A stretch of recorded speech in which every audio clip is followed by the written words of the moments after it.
What's going on, folks? Welcome to another episode of Are You Effing Serious? This is actually our movie edition, where we're going to go ahead and go over some of the different movies that you're going to see this year. Some things that we think you should see, some things that we think that you might not even care about. You know, just going to be like, are you effing serious? Why are they even making that? So, to go ahead and start off, we're going to go ahead and turn to Jason, who's going to go ahead and hit us with our first movie. Now, my understanding, just to go ahead and let some of these people know, that the movies we're talking about now are a lot of them are actually sequels. Majority, and then a lot of the TV shows are actually reboots of previous shows that were already out. we have so much to talk about, so we're gonna get it rolling. So first off, we're gonna start with Mad Max: The Reboot. Okay. Now it stars Elvis Presley's granddaughter, Riley Keough. Okay. Interesting. I don't know much about her. She's a young lady in her 20s, and this is her big break. I mean, to be honest, I don't even care about that. I mean, I don't. As far as who's in it, I don't think it's going to be the big issue. I think for me, it's going to be like where they start the story. How they incorporate it, and is it going to be before the Mel Gibson years, after the Mel Gibson years? That's really how I'm looking to see it. I hope that they don't ruin it like they did with Dune when they brought that to TV. So that's really my main concern, in regards for the whole Mad Max. I agree with you. Like, when does it take place, and how is it? And Mel Gibson's not involved in this, so hopefully it's not one of these things where this is what happened before Mel Gibson showed up. That'd be kind of dumb, but I don't know. I mean, to explain how we got from our regular society to that post-apocalyptic world, which I think would be interesting to see. I mean, because essentially we know that gas was a limited resource, around that time, and that a lot of things had broken down. So I think that could be good. Seeing anything after, I think, like you said, would be pointless, though. I'm looking forward to so many other things. So we'll move on. Okay. Let's see, Jurassic Park 4. All right. So what do we think? At 3, most of us remember Jurassic Park 3, and that was about 14 years ago, Jurassic Park 3. It's kind of was that weird one. 1 and 2 were so close together, and 3 was about 7 years later. A little bit of a disconnect. Do we think a 4th one is really necessary? I don't. Only because I really can't even tell you what the main punchlines of the stories were. Because they all kind of ran together for me. Like the first one, I remember it was, okay, let's introduce you to the island itself. Then the second one, I think it was the reboot of the island. Something went wrong then. I don't remember which one had Jeff Goldblum. The first one and the second. All right. Third one doesn't have. And then it was like Velociraptors, became the big thing. And it's like, I mean, I don't even know. I mean, I don't think a 4th one's necessary unless you're going to be trying to reboot, a ride at an amusement park or something like that. I think it could be good if it sticks to the original, like based on the book from the beginning. If it's like the first book and it tweaked it a little bit, it's fine. But if it's just going to be just another continuation of Part 3, which is kind of lackluster, I'm not interested in it. So many other stories and things we could deal with. The Joss Whedon Avengers sequel. Okay. Age of Ultron. Now, this Avengers in particular deals with Tony Stark. He develops an artificial intelligence that goes rogue and tries to kill the Avengers. And this time around, there's going to be some new Avengers, War Machine and Vision and various other characters. Again, I think it's definitely good for the comic book fans.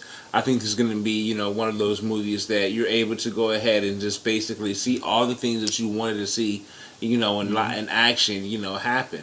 Now the bad part is they at the end of the first Avengers movie, they kind of led into the introduction of some of the evil characters, and the villains that they have, and so I'm really more interested in that as opposed to seeing good action hero storylines. Well, I will say I'm about to give a spoiler, so if you don't want to see spoilers, you need to fast forward in the video. Avengers 2, the villains are the artificial intelligence Ultron and the children of Magneto, the Scarlet Witch and Quicksilver. Right. So those are the bad guys. The second movie is really going to be used to catapult into the third Captain America film. At the end of the second film, Iron Man and Captain America will have a beef. Okay. And it'll go into the third movie where one of them feels a certain way, the other one feels another way by regulating superpowers. Right. So that's pretty much what you have to look forward to when Avengers 2 comes out. All right. Anything you like to throw in there? Well, I mean, like again, if you remember at the end of the first Avengers movie, you know how they showed why is his name slipping my mind? There's a lot of guys in the Z. No, the Earth Eater. Galactus. Yeah. They basically, Yeah. they basically showed him at the end, at least in my opinion, kind of insinuating that he was going to have a part incorporated into the second one. So by him not, I think that's a very large disappointment for me. Marvel thinks in the long term, Galactus will be in part of Part 3. And so, but again, like I said, I mean, I think it's a big disappointment for me because there's too many other things that I wanted to see for you to take so long trying to build up this long drawn out, series with it. But I mean, There'll be a new executive. There'll be some new Avengers introduced, and the new Avenger team will emerge at the very end of the movie. Okay. I don't want to give any more spoilers, and we'll move on. Moving on. Fast and Furious 7, the final chapter. Now, Paul Walker died during the filming of this movie about 1.5 years ago. Mm-hmm. His younger brother filled in for some of the scenes, so are we looking forward to the final chapter in Fast and Furious? I'm not. Because I don't think it should have made this many.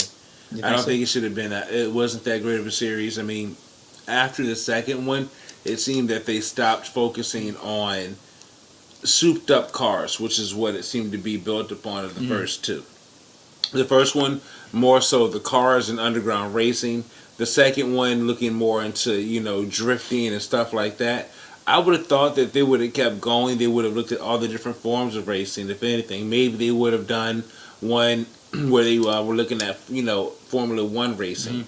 You know what I'm saying? Or maybe the boats or something. I mean, I think that, taking these guys basically from street racing punks to street racing international criminals is just, because, the fact that they were apparently doing crimes at night, was already one thing. But, basically to take them all over the world doing this just seems just asinine to me. I mean, I'm not impressed. I'm glad Vin Diesel's been able to get work, but I mean, I'm not impressed. I'm sorry that, Paul is gone and that he's not going to be able to do any other movies, to go ahead and basically, add to his fame or his hype, aside from ending with this movie.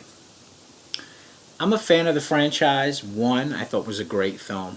The second one, I thought it added on to it, even though it changed the characters. The third one, Tokyo Drift, it had no original characters except Vin Diesel in the last minute. It's a rip.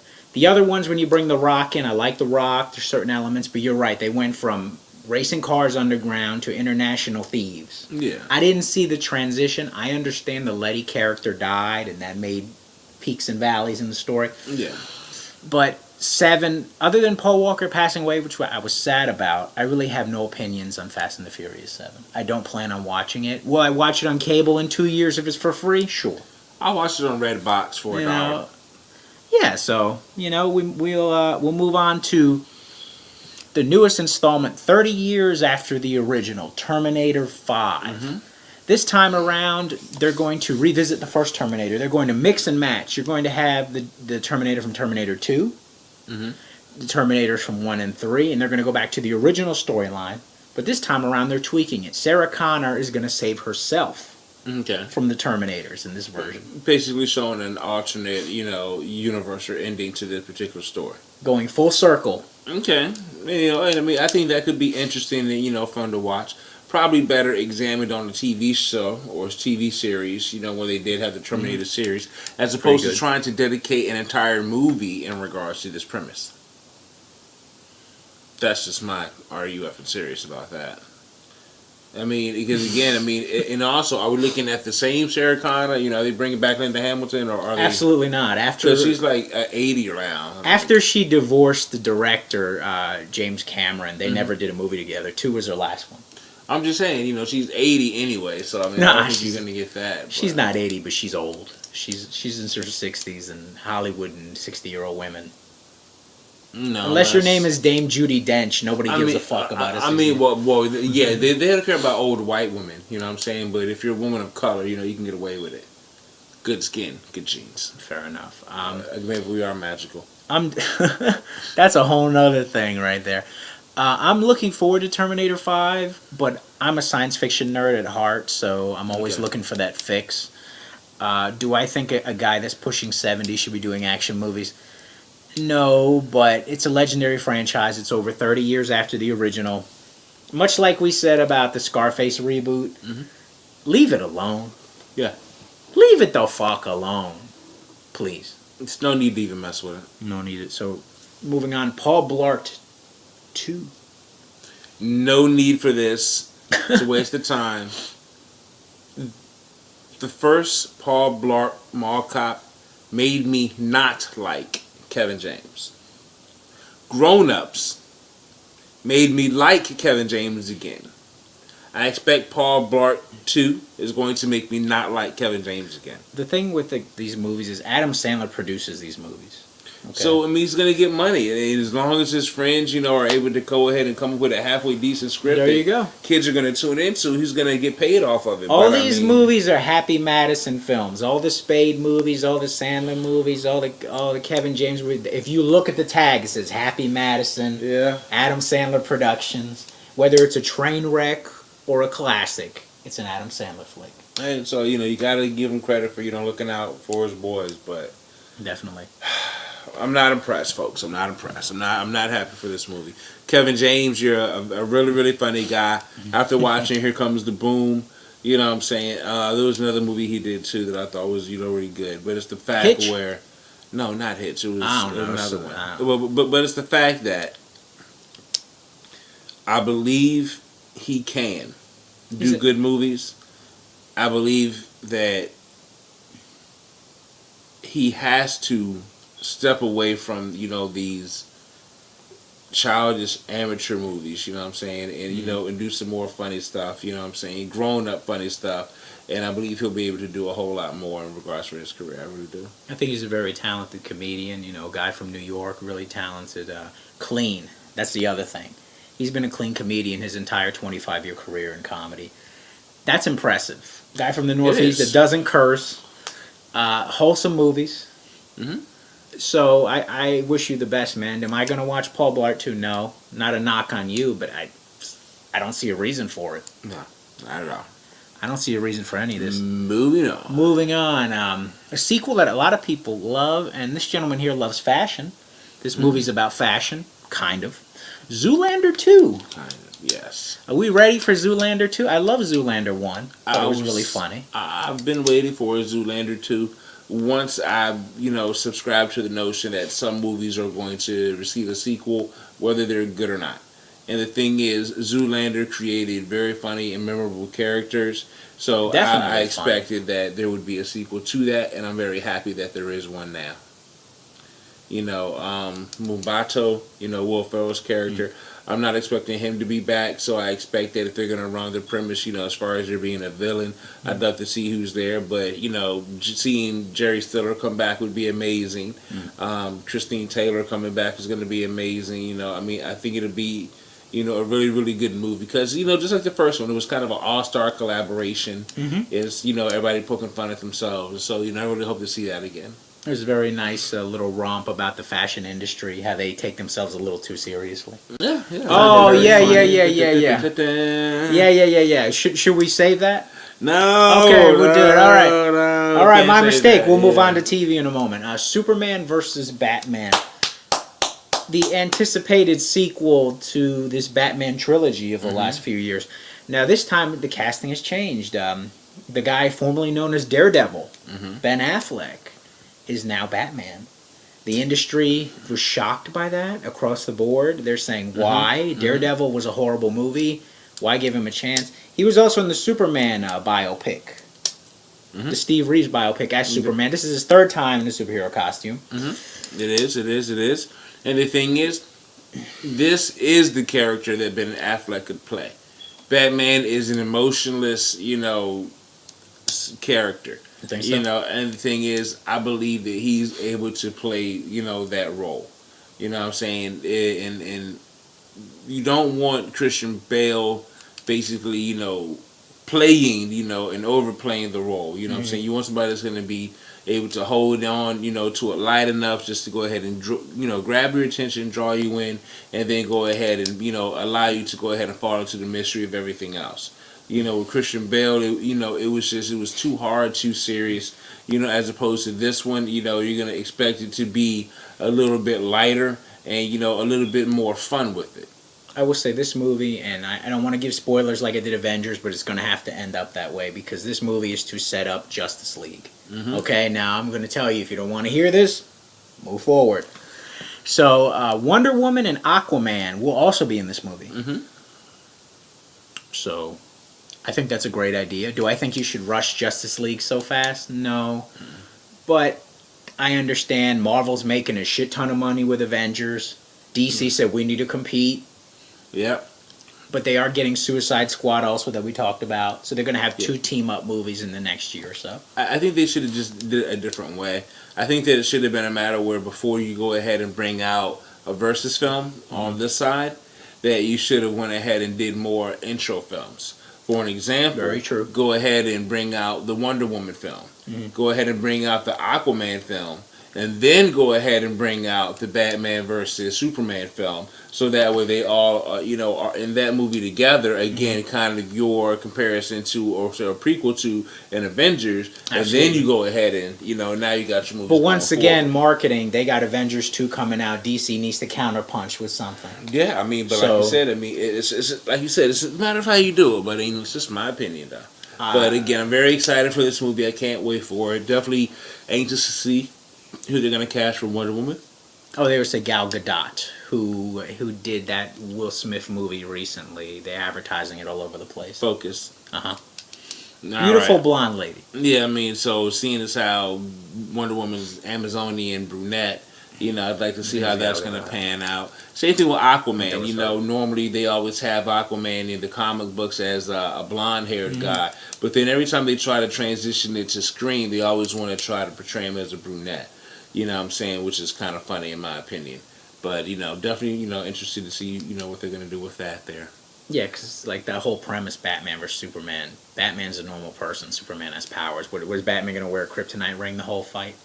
And the thing is, weird. because you can't compare, and seriously, just to take it back, Batman has Gadget, Superman doesn't. But the end result is, if you're going to compare the two in, an actual fight, a versus, Superman is going to win because essentially all he's going to do is have to punch Batman in the chest one time to make his heart explode or punch a hole through the man. So, it's not going to be a very long fight. One punch to the head and he has permanent brain damage. You know what I'm saying? Yeah. So it's like, and even if he's losing, Superman can always go ahead and spin around the world and rewind time to back when he was winning. So, we know who wins this fight. But on to TV, though. On to TV. So, like I said, shows from their childhood coming back. Inspector Gadget. Mm-hmm. Inspector Gadget was announced. Wowzers. Starting this summer, Netflix is going to be offering Inspector Gadget the reboot. I'm so happy to hear this. I hope some of the original talent will come back. Now, Don Adams passed away, Inspector Gadget, but Cree Summer, who was on a different world and played Penny. Right. I hope she comes back. It's part of my childhood. I'm definitely going to watch it. I would like to see some new episodes, but I'm more interested in wondering if they're going to be actual, let's go ahead and redo some of these original episodes, or if it's going to be let's go ahead and do updated episodes, updated adventures, and things of that nature. Are they going to have new and better gadgets? Or are they going to go back to the old gadgets that they had? It's like so much, that you wonder if they're going to do it. It's kind of like with Teenage Mutant Ninja Turtles. Mm-hmm. It's like, are they going to hold true to the original and just run with that in that realm? Are they going to go ahead and move it forward some years and upgrade it? I'm nervous, but I'm also very anxious and hopeful for it, though. You got to watch a trailer on YouTube right now. It's they're going 3D. Okay. 3D animation sounds good. All right. So I'll definitely check out the trailer. We'll let you know what's up with that. What else you got for me? Coach. Love Coach. Love Coach. Hayden Fox. Oh, man. Craig T. Nelson, for those of you that don't know, played Coach Hayden Fox on this TV show. Came out in the 80s. Wonderful college football TV show. And, it was a whole lot of, learning. He was a funny guy. Jerry Van Dyke, assistant coach, also a very funny guy. A lot of, interesting people on that TV show. Interesting setup, being in Minnesota. So, Well, what can we expect with this, reboot? Are we expecting that he's still, coaching, now? I mean, this is what, like 20, 30 some years later now? Maybe 25 years later. It's the same kind of premise. This time he has to teach these new generation, these tech savvy, what do you call it? Kids? Millennials. He has to teach these tech savvy millennials the finer points of football. Definitely the culture clash. Okay. More than back then, I'd say. Oh, well, I can definitely see that and understand that. Well, I mean, I guess, that could be funny, seeing how he was then. I loved watching him in the Blades of Glory movie with Will Ferrell. I saw that. That was fun. Yeah, I mean, I thought it was. So, Genuinely see funny. him in that type of role again, I think it'd be actually very hilarious. Pardon me for that. So, I mean, I'm definitely hopeful to see it. I'm looking forward to it. They said the network's ordered 12 episodes. It makes me wonder In if the he's still fall. going to be married, Christine, and, if he's That going I to don't have know. his daughter around, or if it's just moving on, not even going to address those old concerns, or maybe he's divorced or something. All right, so is that on? No. All right. So, a franchise that got canceled about a decade ago and had 2 feature films, they're coming back for a whole new season. The X-Files is back. X-Files, all right. X-Files. A lot of people are complaining to Fox, saying you can't bring back In Living Color or Firefly or Martin. You bring back the X-Files. I get it. Wasn't the biggest X-Files fan, but I didn't watch it. Of all the shows to be rebooting, Well, reboot something else. sci-fi, like you said, is that big genre right now. A lot of people always want to know about the what if, and the thing is because there's so much out there, so many unanswered questions, that even if they were to go for 500 episodes and do a different subject each episode, that even if once they went off the air, they could come back and do another 500 episodes Completely of different. completely different material, and not repeat anything, because there's so many unanswered things, so many things that we're speculative about. So again, it's gonna, in my opinion, end up turning into the new Twilight Zone. But I mean, I didn't watch it; I wasn't a fan, so I mean, I really can't say too much about it. I did watch it somewhat. The 2 feature films afterwards. Feature films. I mean, they made money because the fans of the show are going to watch it. I don't know. I think there's just so many other things that Fox could do with their money. Maybe I'm wrong. No, you're absolutely right.